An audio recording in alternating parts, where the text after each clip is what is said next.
Unified 911, anong matutulong namin sa'yo? Anya ti maitulong mi ken kapo. Anong may tatabang ko sa Unsay imo? akong ikatabang nimo? Ngini makadabang na misal ka no. Sa anumang wika o dialekto, may tulong na darating sa iyo.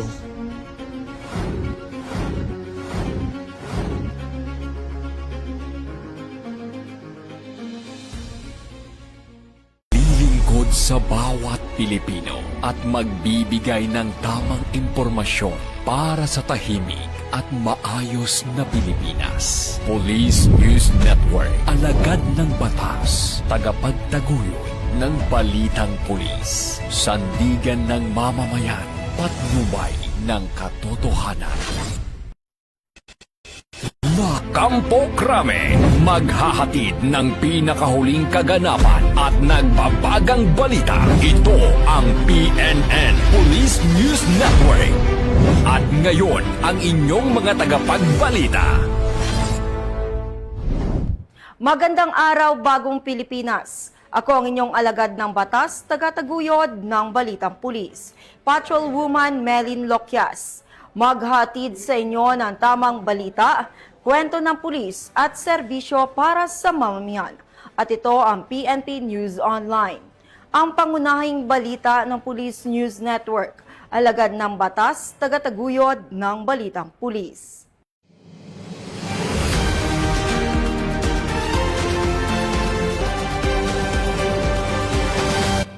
Narito ang mga balitang hatid ng ating PNN correspondents mula sa iba't ibang panig ng bansa.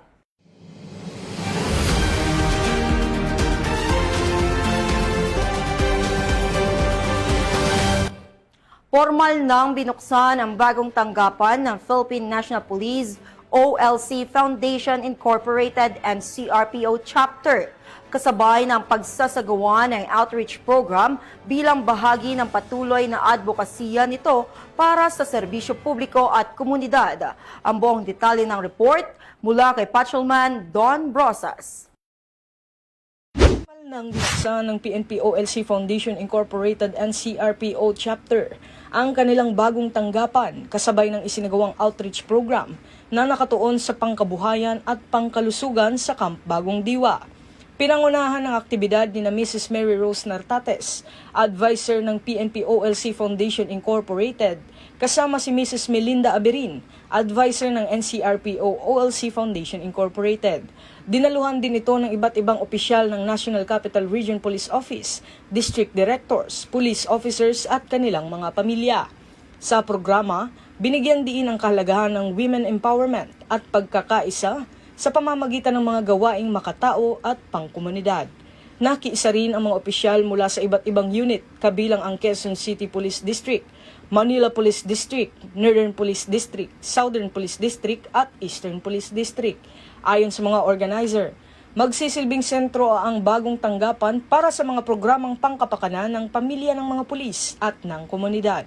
Nagkaroon din ng outreach activities bilang bahagi ng pagsusulong ng malasakit, pagkakaisa at serbisyo publiko.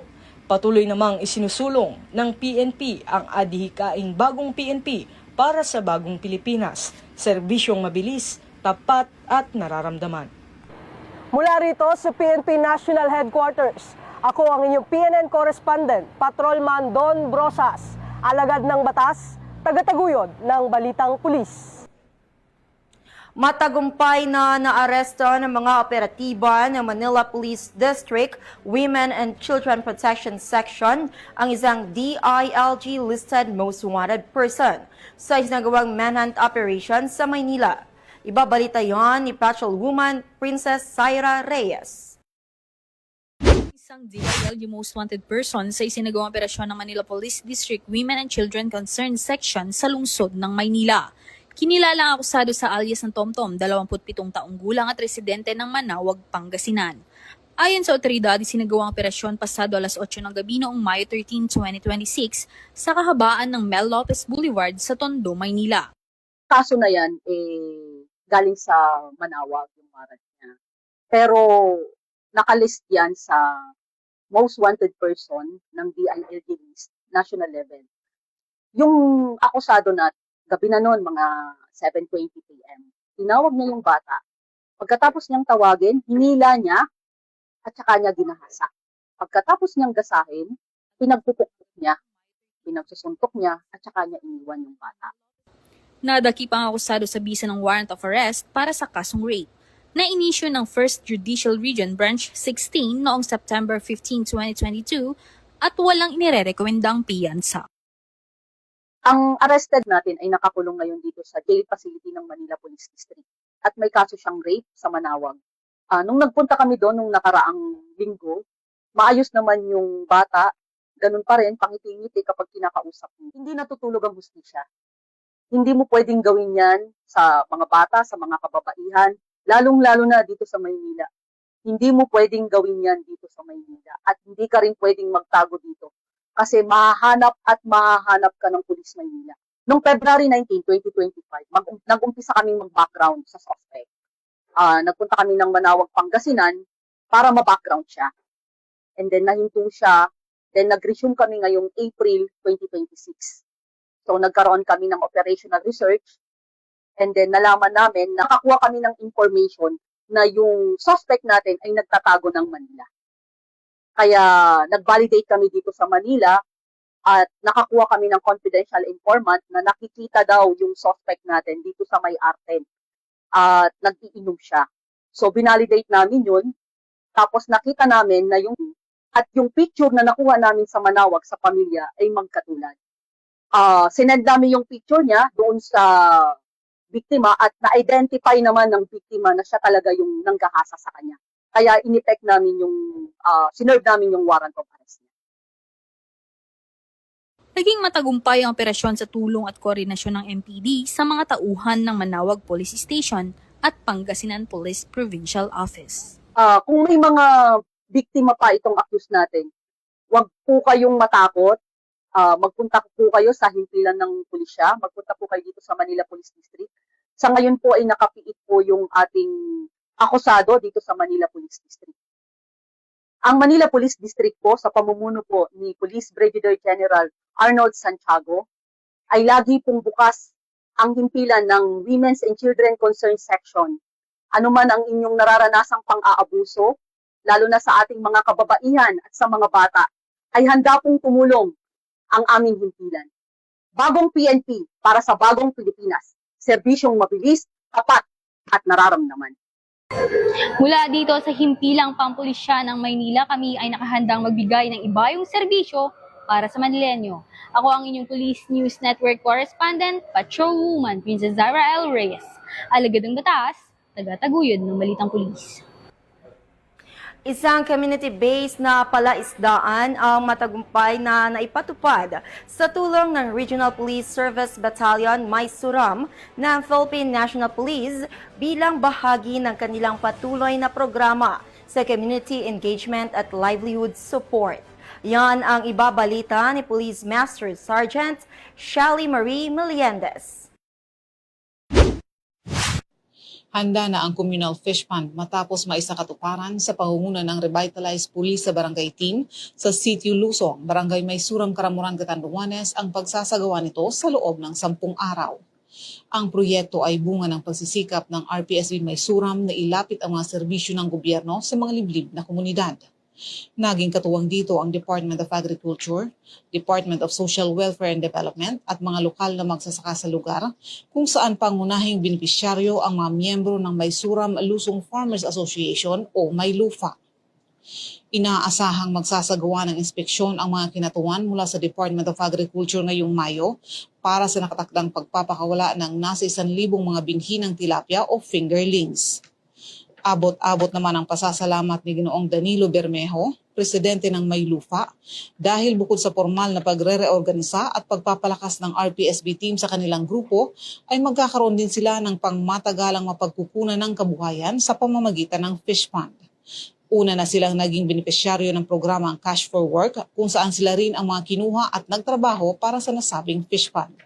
Salamat kami ko sa DSWD, sa Agriculture, sa team ng RPSB. Ang programang Binhi at Lawa na natawang kani uwi sa Sitio Lusong, tanganing ang samuyang pagbuhay, madugtungan, buda igwang maanong kita.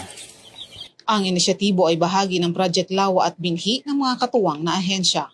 Mga programang nakatuon sa mga lokal na estratehiya upang labanan ang kakulangan sa tubig at pagkain ng mga nangangailangang barangay sa pamamagitan ng sustainable farming at aquaculture.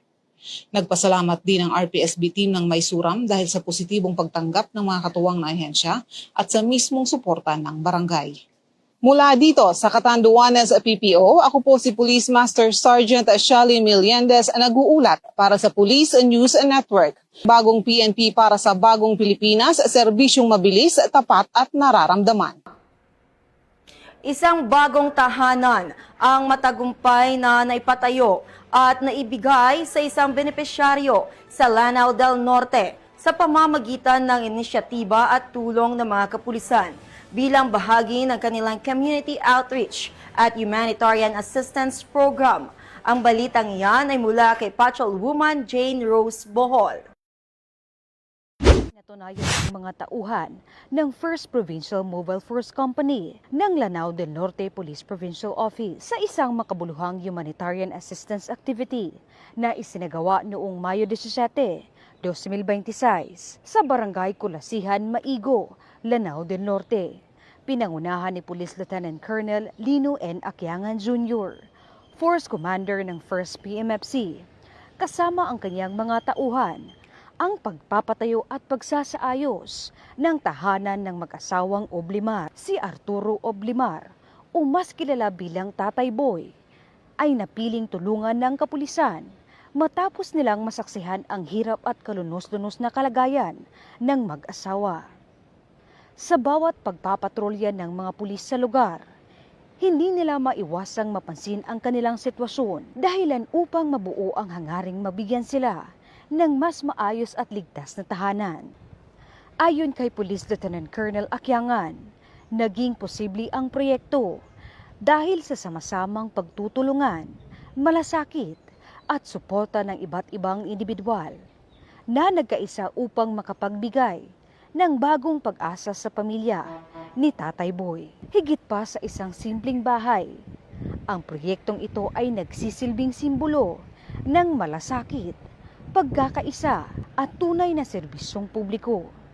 Patunay ito na ang PNP ay hindi lamang katuwang sa pagpapatupad ng batas, kundi maging kaagapay ng mamamayan sa pagbangon at pagharap sa hamon ng buhay. Sa huli, ang bagong tahanang ipinagkaloob sa pamilya Oblimar ay hindi lamang bubong na magbibigay kanlungan, kundi tahanang puno ng pag-asa, dignidad, at pagmamalasakit mula sa kapulisan para sa sambayanang kanilang pinaglilingkuran.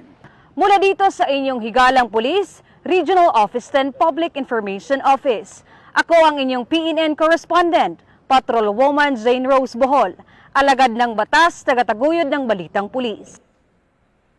Isinagawa sa Quirino Police Provincial Office ang isang aktibidad na nakatuon sa leadership at spiritual enhancement bilang bahagi ng patuloy na programa ng Philippine National Police para sa pagpapalakas ng moral, etika at spiritual na pundasyon ng kanilang mga tauhan. Ibabalita yan ni Police Staff Sergeant Jeff John Nabasa. Sa patuloy na pagpapatibay ng integridad, disiplina at moral na pananagutan ng bawat kapulisan, ito ang pakay sa isinagawang pastoral visit ni Police Captain Romel R. Cacayurin, OIC Regional Chaplain Service 2. Lubos naman ang kanyang pasasalamat sa mainit na pagtanggap ng Quirino Police Provincial Office. Yan ay sa pamumuno ni Police Colonel Paul Y. Gamido, Provincial Director, na sinundan ang pagsasagawa ng Eucharistic Mass na ginanap sa QPPO Parade Ground sa Leonardo Aglipay, Quirino. Nito lang ay 21 ng Mayo nitong taon.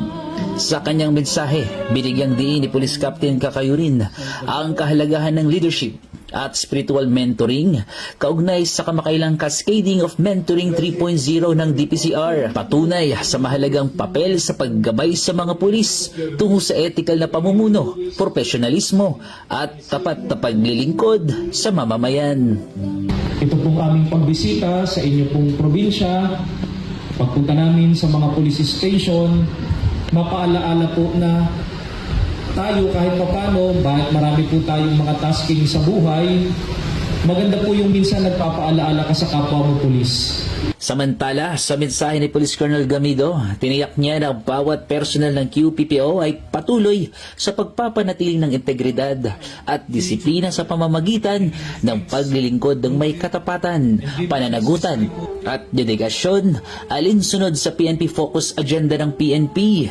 Binigyang din niya na ang pagiging isang pulis ay hindi lamang tungkol sa pagpapatupad ng batas, kundi pagiging huwaran ng mabuting asal, moral na pamumuno, habang tinitiyak ang moral at kapakanan para sa responsableng paglilingkod publiko para sa kapakanan ng taong bayan.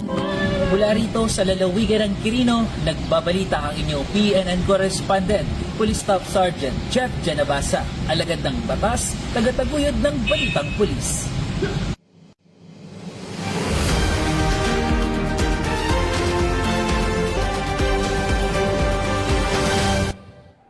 At yan ang mga balitang nakalap ng ating PNN correspondents mula Luzon, Visayas at Mindanao.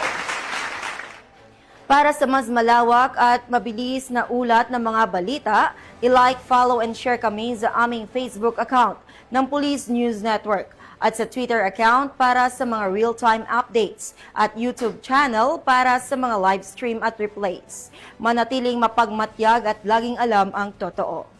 Sa ngalan ng pamunuan ng Philippine National Police sa pangunguna ni Chief of PNP, Police General Jose Melencio Nartates Jr. at sa pamumuno ni President Ferdinand Bongbong Marcos Jr., kami ay maglilingkod sa bawat Pilipino at magbibigay ng tama at balanseng balita. Mula rito sa tanggapan ng tagapag-ugnay ng Pambansang Pulisya, ako ang inyong alagad ng batas, tagataguyod ng Balitang Pulis, Patrolwoman Melin Lokyas, maghatid ng tamang balita, kwento ng pulis at serbisyo para sa mamamayan. At ito ang PNP News Online, ang pangunahing balita ng Police News Network. At ito ang bagong PNP para sa bagong Pilipinas. Serbisyong mabilis, tapat at nararamdaman.